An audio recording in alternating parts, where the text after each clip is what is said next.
আসসালামু আলাইকুম। আমি এখন দাঁড়ায় আছি নাগেশ্বরী উপজেলা নারায়ণপুর ইউনিয়নে। এখানে মহা 26শে মাস আজকে উপলক্ষে এখানে মহা স্বাধীনতা এখানে দিবস পালন করতেছে অনেক। সেদিন বাংলাদেশে মহা 26শে মাস ছিল। 26শে মাস উপলক্ষে আমাদের নারায়ণপুর যে ইউনিয়নটা আছে ওই ইউনিয়নে অনুষ্ঠান হয়ে থাকে। সেই অনুষ্ঠানে আমি যোগ দিই। 25 বছরে 26শে মাস উপলক্ষে অনুষ্ঠান হয়, সেখানে যোগ দিয়ে অনুষ্ঠান দেখলাম, পরিবেশ দেখলাম, ভালো করলাম, ভিডিও বানাইলাম। পরে জিলেবির দোকানে যে এরকম আর কি ভিডিওটা বানাইলাম। জিলেবি খাইলাম 250 গ্রাম। এই যে দাম এরকম দোকানদারের সাথে করতে করতে আর কি এরকম বেজে গেল আর কি।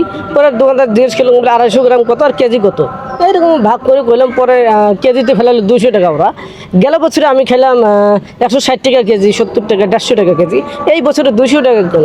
তারা বলতেছে এই ব্যাপার, সবাই 200 টাকা বিক্রি করতেছে, আবার কেরিং খরচ বেশি। তখন আমার মাথায় ঢুকলো কেরিং খরচটা কোথার থেকে আসে, বেশি আসে কোথার থেকে? এই যে রাস্তাঘাট না থাকাতে, এই যে চর অঞ্চলে ব্রিজ না থাকাতে কেরিং খরচটা বেশি। এই কারণে আমি আমার এই যে স্ট্যান্ড খাড়া করে আমি এই যে মাইক্রোফোন বুম নিয়ে আমি ভিডিও করা শুরু করলাম। আমাদের চর অঞ্চলে রাস্তাঘাট না থাকাতে জিলেবের কেজি 200 টাকা বিক্রি করা হচ্ছে।